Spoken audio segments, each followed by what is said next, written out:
Crees que entiendes la influencia, pero aún así otros te superan, te engañan o moldean tus decisiones sin que te des cuenta. En este video desvelaremos las tácticas invisibles de manipulación que gobiernan cada ámbito social, desde el trabajo hasta las relaciones, y mostraremos los métodos maquiavélicos que debes dominar si no quieres seguir siendo el controlado. El poder rara vez se presenta abiertamente. Actúa en silencio, sutil, preciso y sin piedad. La mayoría vive sin percibir las fuerzas que dirigen sus elecciones, las manos que guían sus emociones y las mentes que moldean sus creencias. Confunden la amabilidad con virtud y la dureza con caos, olvidando que la influencia siempre ha pertenecido a quienes se atreven a ver el mundo tal como es, no como desearían que fuera. En esta exploración, yo, Niccolo Maquiavelo, te conduciré por los pasillos más oscuros de la psicología humana, donde las intenciones se ocultan, las alianzas se fracturan y cada gesto tiene un propósito. Lo que aprenderás aquí no te tranquilizará, pero te preparará. El poder que opera sin ser visto es la fuerza más decisiva en los asuntos humanos. Podrías creer que la influencia requiere órdenes ruidosas o dominación visible, pero la historia enseña lo contrario. Los manipuladores más grandes, aquellos que moldearon reyes y derribaron imperios, actuaban mediante susurros, miradas y pequeños cambios en las expectativas. Y la razón es sencilla: cuando la influencia no deja rastro, quienes son influenciados rara vez se dan cuenta de que han entregado algo. Considera la corte de la Florencia renacentista, donde las alianzas cambiaban más rápido que las estaciones. Las amenazas públicas generaban resistencia abierta, pero la presión sutil, rumores estratégicamente colocados, silencios calculados o una sugerencia aparentemente inocente, podía redirigir el rumbo de una ciudad. ¿Por qué enfrentarse a un rival cuando puedes dejar que camine, voluntariamente, hacia una trampa creada por sus propias suposiciones? La mano invisible guía mejor cuando finge no existir. Lo has visto en tu propia vida, aunque quizá te negaste a nombrarlo. Ese compañero que te felicita justo antes de proponer una idea que le beneficia. El amigo que formula una pregunta que siembra duda en tu mente sin lanzar una acusación. La pareja que retiene su aprobación hasta que te reorganizas alrededor de sus deseos. Ninguno grita. Ninguno amenaza. Y, sin embargo, te mueve. ¿Por qué la influencia invisible es tan efectiva? Porque la psicología humana está diseñada para confiar en lo que parece generado por uno mismo. Si logras creer que una elección es tuya, la defiendes con fuerza, incluso cuando fue creada para ti. Los reyes protegían sus tronos, pero casi nunca protegían sus pensamientos, porque creían que sus juicios eran soberanos. Y fue su certeza, no sus ejércitos, lo que los hizo vulnerables. Piensa en el ministro que se coloca junto al gobernante, ofreciendo observaciones que parecen inofensivas. Una sola frase: muchos admiran tu misericordia, mi señor, puede inclinar una decisión hacia la indulgencia. Otra: algunos susurran que dudas demasiado a menudo, puede provocar severidad. Ninguna es una orden. Ambas son sugerencias. Y, sin embargo, pesan como el destino porque moldean la percepción que el gobernante tiene de sí mismo. Influye sobre la autoimagen, y controlas cada decisión posterior. Pregúntate: ¿cuántas de tus decisiones hoy fueron realmente tuyas? ¿Y cuántas resultaron de miedos implantados por otros, expectativas impuestas por la sociedad o incentivos diseñados por instituciones que buscan obediencia más que autonomía? Sigues normas porque parecen naturales, no porque las hayas examinado conscientemente. Ese es el poder de la influencia invisible, se disfraza de sentido común. La investigación psicológica confirma lo que las cortes y los imperios aprendieron hace siglos. Las personas cumplen no cuando se sienten forzadas, sino cuando sienten que se les guía hacia lo que ya parece deseable o aceptable. Prueba social, reciprocidad, enmarcado. Estos son nombres modernos para herramientas antiguas. El mecanismo siempre ha sido el mismo: empuja la mente, y el cuerpo sigue. Pero aquí está la verdad inquietante. La influencia invisible prospera porque la mayoría evita el autoanálisis. Prefieres la ilusión de independencia incluso mientras aceptas dirección. Buscas validación más ávidamente que claridad. Y así, el más mínimo empujón, un tono, una pausa, un gesto bien sincronizado, puede redirigir tu camino sin que te des cuenta. No eres impotente, pero tampoco eres tan autónomo como crees. Entender la influencia es reconocer lo fácilmente que puedes ser guiado, lo fácilmente que tus convicciones pueden ser moldeadas por quienes comprenden tus deseos mejor que tú mismo. Observa cómo los líderes de todas las épocas confiaban en consejeros que dominaban el arte de la invisibilidad. Estas figuras no llevaban coronas, no comandaban ejércitos, y, sin embargo, determinaban el destino de naciones mediante información cuidadosamente seleccionada. Comprendían que moldear lo que un gobernante notaba era mucho más potente que moldear lo que ordenaba. Controla el lente a través del cual alguien observa el mundo, y controlas las conclusiones que cree haber alcanzado de manera independiente. Este patrón se repite hoy en corporaciones, medios de comunicación e incluso relaciones personales. Quien encuadra discretamente las opciones dirige el resultado, mientras aparenta inocencia. Puedes llamarlo persuasión, estrategia o manipulación, pero el efecto es el mismo. Las decisiones se inclinan hacia el arquitecto de la narrativa. Tal poder rara vez anuncia su presencia. Al avanzar hacia el siguiente punto, considera esto: si la influencia invisible puede gobernar tus decisiones desde las sombras, ¿qué ocurre cuando alguien aprende a construir las sombras él mismo? Para sobrevivir entre lobos, debes aprender a llevar la piel adecuada. No la que refleja quién eres, sino la que convence a los demás de quién debes aparentar ser. El poder nunca se entrega al auténtico, se concede al estratégicamente construido. Y por eso debes hacerte una pregunta sencilla: ¿qué versión de ti necesitan ver los demás para obedecerte sin sospechas? A lo largo de la historia, los gobernantes que dominaron la percepción ejercieron más control que aquellos que confiaron únicamente en la fuerza. Considera las cortes de la Italia del Renacimiento, donde las reputaciones eran armas afiladas con más cuidado que las propias hojas. Un príncipe que parecía compasivo podía castigar sin consecuencias, porque el pueblo creía que su severidad era reluctante, incluso noble. Mientras tanto, un gobernante que proyectaba confianza, aunque los temores le devorasen por dentro, podía disuadir a sus rivales simplemente por parecer inquebrantable. Este es el arte de la máscara: moldear la superficie con tanta precisión que nadie se atreva a cuestionar lo que hay debajo. Las personas no responden a tu verdadero carácter, responden a la historia que creen sobre ti. Y esa historia es tuya para diseñar. Pregúntate entonces: cuando entras en una sala, ¿ven los demás la imagen que deseas mostrar, o la que filtras descuidadamente a través de gestos impulsivos y emociones transparentes? La vida moderna está llena de ejemplos de este principio.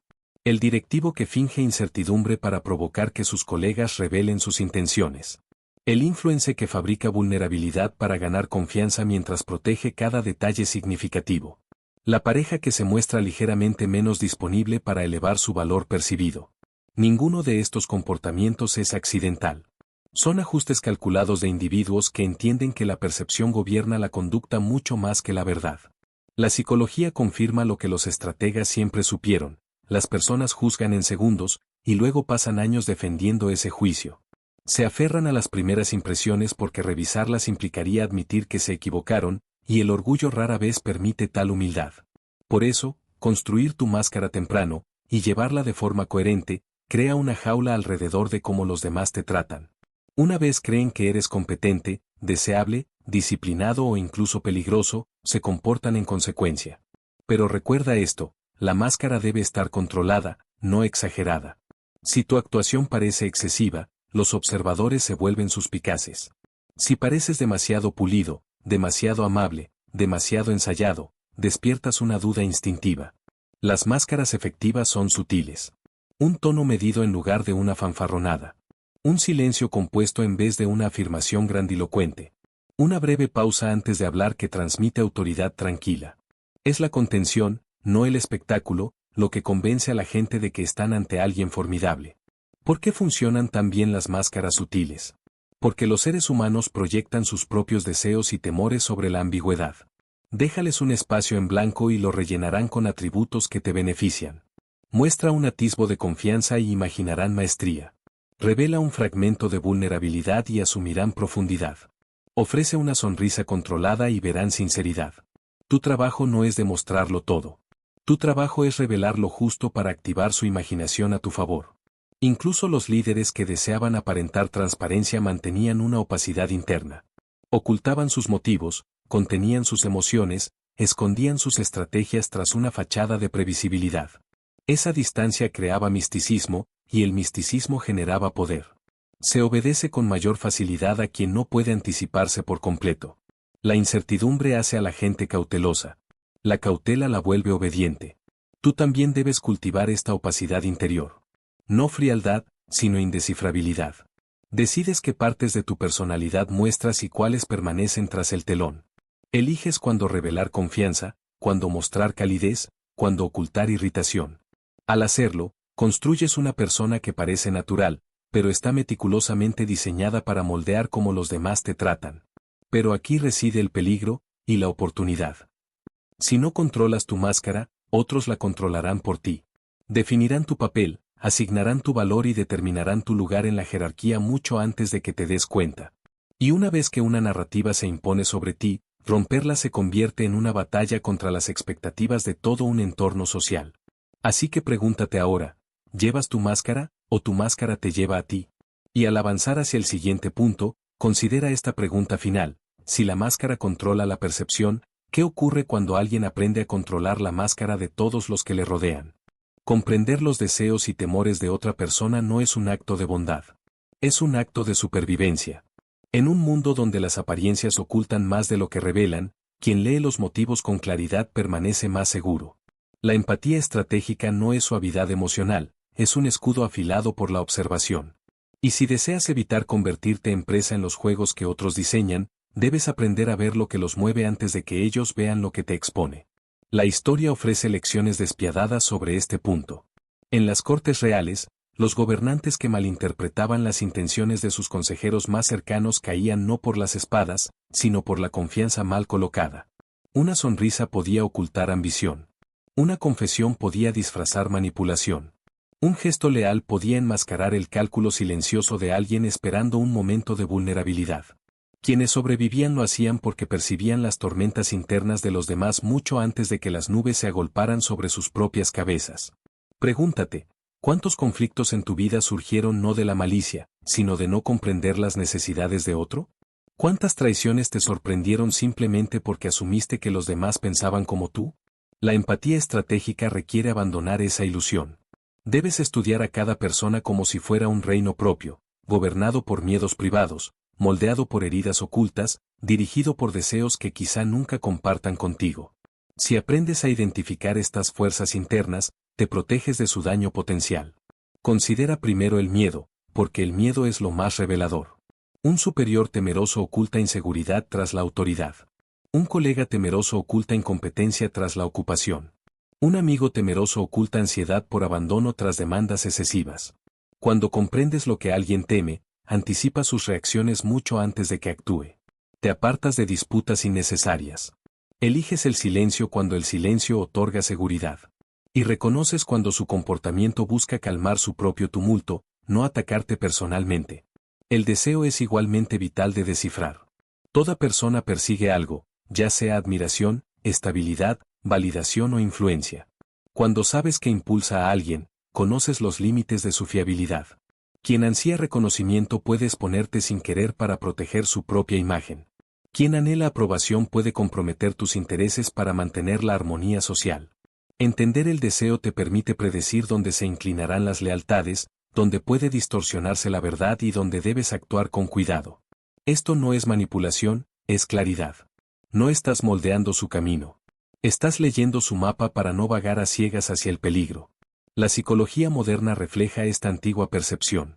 Las personas se revelan no en grandes declaraciones, sino en patrones sutiles, los temas que evitan, las reacciones que no pueden reprimir, las inconsistencias entre sus palabras y sus actos. Si prestas atención, notarás las microexpresiones que se escapan de sus máscaras, los temblores en el tono que delatan tensión oculta, la defensividad repentina que señala una herida protegida. La empatía estratégica exige escuchar más lo no dicho que lo pronunciado. Pero el mayor desafío es este: ¿puedes observar a los demás sin proyectar tus propias emociones sobre ellos? La mayoría asume que otros valoran lo mismo, temen los mismos resultados o reaccionan con la misma lógica. Esta suposición los ciega. La empatía estratégica requiere la disciplina de ver el mundo con ojos que no son los tuyos, interpretar el comportamiento basado en el individuo, no en tu reflejo en él. Imagina una escena en cualquier lugar de trabajo. Un compañero te evita durante días, respondiendo con mensajes breves. Sientes tensión y concluyes que te guarda rencor. Pero la empatía estratégica te pide pausar. Quizá teme fracasar y está ahogado en tareas. Quizá desea aprobación y siente vergüenza por un error. Quizá su silencio no es hostilidad, sino autopreservación. Cuando comprendes las raíces de su comportamiento, evitas conflictos innecesarios y te proteges de reacciones equivocadas. Aún así, no confundas esta habilidad con desapego moral. La empatía estratégica no exige frialdad, exige conciencia. Cuando comprendes el terreno emocional de los demás, lo navegas sin caer en trampas ni convertirte en daño colateral de sus batallas internas. Así que reflexiona con cuidado. ¿Qué cambiaría en tu vida si comprendieras los deseos y temores de quienes te rodean con precisión quirúrgica? Y al avanzar hacia el siguiente punto, considera la pregunta que sigue: si el conocimiento te protege, ¿qué te protege de quienes convierten su conocimiento sobre ti en un arma? El conflicto nunca es un estallido aleatorio de emoción humana. Es una herramienta, una señal, un territorio moldeado por fuerzas que la mayoría jamás se molesta en estudiar. Y, sin embargo, si deseas protegerte en entornos gobernados por la ambición, la inseguridad y las agendas ocultas, debes aprender a ver el conflicto no como caos, sino como arquitectura. Toda tensión tiene un diseñador, incluso cuando el diseñador actúa de forma inconsciente. Toda rivalidad tiene un beneficiario, incluso cuando el beneficiario finge inocencia. Y toda incertidumbre se expande porque alguien, en algún lugar, encuentra ventaja en sus sombras. La historia lo revela con una claridad brutal. En las turbulentas cortes de la Europa medieval, los gobernantes solían creer que los conflictos surgían de forma espontánea entre los nobles. Pero los consejeros más agudos entendían que las tensiones rara vez florecían sin cultivo. Rumores susurrados, mensajes ambiguos y omisiones calculadas bastaban para crear fracturas que debilitaban la unidad. Quienes reconocían los patrones a tiempo, quienes percibían cuando se estaba alimentando la discordia, eran los que sobrevivían a los cambios de poder que devoraban a los ingenuos. La lección era sencilla: el conflicto, ya sea nacido o diseñado, siempre sirve a los intereses de alguien. Pregúntate, cuando la tensión surge a tu alrededor, ¿simplemente reaccionas o buscas la mano que se esconde tras el telón? Cuando los compañeros se vuelven hostiles de repente, cuando las familias empiezan a fracturarse, cuando las alianzas se deterioran sin explicación, ¿asumes que es coincidencia? ¿O consideras que alguien se beneficia de verte distraído, aislado o emocionalmente exhausto? La conciencia estratégica comienza aceptando que el conflicto rara vez nace sin motivo. Te encuentras con estas dinámicas cada día, aunque quizá no las reconozcas. Un compañero señala un fallo en tu trabajo delante de otros, no para atacarte directamente, sino para desviar la atención de sus propios errores. Un amigo se enfría tras escuchar una versión cuidadosamente distorsionada de tus palabras. Un familiar provoca rivalidad entre hermanos sin declarar nunca una preferencia. Desde fuera, parece espontáneo. Pero bajo la superficie, el conflicto tiene dirección, beneficiarios y arquitectos ocultos. La psicología ofrece un marco para comprenderlo. Los seres humanos reaccionan con fuerza ante la ambigüedad, el miedo y la percepción de injusticia. Un comentario vago puede encender la sospecha. Una diferencia menor puede escalar en rivalidad. Una pregunta sin respuesta puede desencadenar espirales de duda. Quienes explotan estas vulnerabilidades, de forma intencional o no, crean conflictos sin necesidad de levantar la voz. Pero si aprendes a detectar estos detonantes emocionales, te vuelves resistente a ellos. Reconocer el mecanismo disuelve su poder. Pero la conciencia exige disciplina. Debes estudiar el patrón, no solo el incidente. ¿Quién gana fuerza cuando dos personas chocan? ¿Quién se vuelve más simpático cuando la incertidumbre se expande? ¿Quién se refugia convenientemente tras una fachada de neutralidad? No son acusaciones, son preguntas de protección. Para navegar entornos moldeados por el conflicto, debes aprender a identificar hacia dónde fluyen las corrientes y quién las dirige. Imagina una escena común en cualquier lugar de trabajo. Surge un nuevo proyecto y, de repente, dos personas capaces se encuentran enfrentadas. Los plazos se convierten en campos de batalla. La comunicación se fractura. Podrías pensar que es una rivalidad nacida del orgullo. Pero la conciencia estratégica formula otras preguntas. ¿Quién los colocó en roles superpuestos? ¿Quién se beneficia cuando su atención se vuelve contra el otro en lugar de hacia arriba? ¿Quién está listo para intervenir cuando ambos parecen desbordados? Cuando aprendes a hacer estas preguntas, dejas de ser un participante pasivo del conflicto y te conviertes en un observador lúcido de su arquitectura. La verdadera fuerza no reside en escalar el conflicto, sino en negarte a ser una pieza en el tablero de otro. Cuando percibes que la tensión está siendo cultivada, puedes elegir respuestas que desactiven trampas en lugar de activarlas. Silencio donde esperan provocación. Claridad donde buscan confusión. Límites donde la intrusión ve oportunidad. Estas decisiones te protegen de convertirte en daño colateral en conflictos diseñados para desviar tu energía. Pero recuerda, no todo conflicto nace de la malicia. Algunos surgen del miedo, la incomprensión o la inseguridad. Y aún así, incluso esas formas pueden ser explotadas por quienes comprenden su potencial. Tu tarea no es culpar, sino percibir patrones. Cuando ves el diseño, recuperas el poder. Así que reflexiona con cuidado. ¿Cuántos conflictos en tu vida nunca fueron realmente sobre ti, sino sobre la ventaja que otro obtenía de tu distracción? Y al avanzar hacia el siguiente punto, considera esta pregunta final: si el conflicto puede moldearse para debilitarte, ¿qué ocurre cuando alguien aprende a moldear la estabilidad con la misma precisión? Para observar con claridad, uno debe mantenerse aparte. Para actuar con decisión, uno debe no sentir nada, o al menos nada que nuble el juicio. Las emociones son un lente, pero a menudo distorsionado. Nublan la percepción. Amplifican amenazas menores. Inflaman la ambición hasta la temeridad. Y, sin embargo, las masas se aferran a sus pasiones como si fueran virtudes. ¿Deseas elevarte por encima de ellas? Entonces debes cultivar el desapego como disciplina. Considera las cortes de la Italia renacentista. Príncipes y condotieros por igual estaban rodeados de consejeros, espías y rivales, todos expertos en manipular la emoción para provocar errores. Los impulsivos caían en trampas de celos o ira.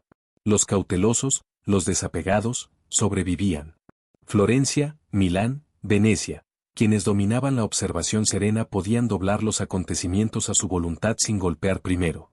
Su ventaja no residía en la fuerza bruta, sino en la serenidad, en ver la tormenta rugir mientras mantenían sus propias manos inalteradas. Pregúntate, ¿con qué frecuencia has actuado con precipitación, dejando que la ira, el miedo o el deseo dicten tus decisiones? ¿Y cuántas veces has visto a otros, dominados por el pánico o la codicia, caer víctimas de consecuencias que podrían haber previsto? El desapego no elimina la ambición, la afila. Te permite medir riesgos con precisión, anticipar reacciones, ver oportunidades donde otros solo ven caos. Para dominar a los demás, primero domina la tempestad dentro de ti. La historia está llena de ejemplos. Julio César cruzó el Rubicón no solo con legiones, sino con una mente desapegada del miedo. Alejandro avanzó por Asia, sereno en medio de motines e incertidumbre. Incluso los estrategas modernos, militares, corporativos, políticos, entienden que la compostura emocional otorga claridad. Cuando la tensión aumenta, las decisiones tomadas con prisa solo sirven a los imprudentes o desinformados. Quien permanece calmado domina la narrativa. Pero, ¿cómo se cultiva esta serenidad? Comienza observando sin reacción inmediata. Escucha insultos sin responder. Ve amenazas sin entrar en pánico. Deja que la provocación toque tu conciencia, pero no tu espíritu. El mundo intentará provocarte, esa es su regla constante. Cada error que presencies, cada traición, cada humillación pública, pondrá a prueba tu control. Responde emocionalmente, y entregas poder al provocador. Responde con desapego disciplinado, y transformas la observación en estrategia. Considera un ejemplo simple de la vida cotidiana. Un colega intenta socavarte en una reunión. Tu corazón se acelera. Una réplica arde en tu lengua. Pero haz una pausa. Observa. Escucha. ¿Quién proporciona información a quién? ¿Cuál es su objetivo oculto? La emoción que sientes es irrelevante, la arquitectura de la interacción es crítica. Tu calma te permite responder no con el calor de la indignación, sino con precisión, eliminando la amenaza sin confrontación innecesaria. Quienes te rodean notarán tu aplomo, aunque no lo comprendan. La autoridad se proyecta tanto con la calma como se impone con la acción. El desapego también cultiva la previsión. Cuando todos reaccionan ante las crisis, tu perspectiva serena se convierte en un lente para la toma de decisiones. Ves debilidades que otros pasan por alto. Predices el pánico. Mides las consecuencias de cada movimiento impulsivo. Y, porque no te afecta la turbulencia emocional, conservas energía mientras otros la desperdician en conflictos inútiles. El poder, en su forma más pura, recompensa la paciencia, la observación y el autocontrol emocional. Aún así, recuerda, el desapego no es indiferencia. Permanece involucrado, activo y calculador. Sientes, pero estratégicamente. Actúas, pero guiado por la claridad, no por el impulso. La emoción se convierte en herramienta, no en amo. La ira puede registrarse, el miedo anotarse, la ambición anticiparse, pero nunca dictar tu elección.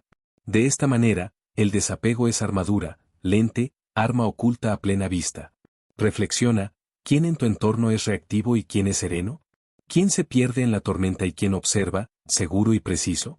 Cada sociedad, cada oficina, cada familia contiene a sus tempestuosos y a sus desapegados. ¿Cuál serás tú? ¿Quién será recordado como aquel que ascendió mientras otros eran arrastrados?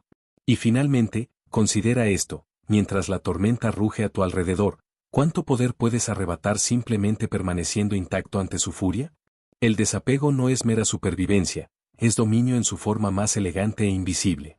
Y al avanzar hacia el siguiente punto, pregúntate, si la observación calmada permite elevarse por encima del caos, ¿qué más podrías comandar una vez que tu mente esté completamente inalterable? Al final, el mayor poder no es la capacidad de controlar a los demás en secreto, sino la claridad para ver cómo la influencia se mueve a través de ellos. La mayoría de las personas deambulan por la vida sin ser conscientes de las presiones que moldean sus decisiones. Tú ya no eres uno de ellos. Has visto cómo las máscaras, las tensiones, la distancia y la empatía estratégica revelan la arquitectura oculta del comportamiento humano. Los sabios no buscan dominar cada mente que encuentran. Observan, anticipan y protegen su posición comprendiendo las corrientes que arrastran a los demás. Pregúntate, en un mundo donde tantos actúan sin pensar, ¿no es la verdadera ventaja simplemente pensar mientras otros reaccionan? Reflexiona sobre lo que has aprendido. Guárdalo. Úsalo para orientarte, no para engañar. Úsalo para mantenerte firme cuando otros caen ante el impulso. La influencia comienza con la conciencia, y la conciencia comienza contigo. Si esta exploración te ha desafiado, cuéntamelo en los comentarios. Si deseas más claridad fría, suscríbete. Y si conoces a alguien que se mueve a ciegas por el mundo, comparte este video, para que ellos también puedan finalmente ver las fuerzas ocultas que lo gobiernan.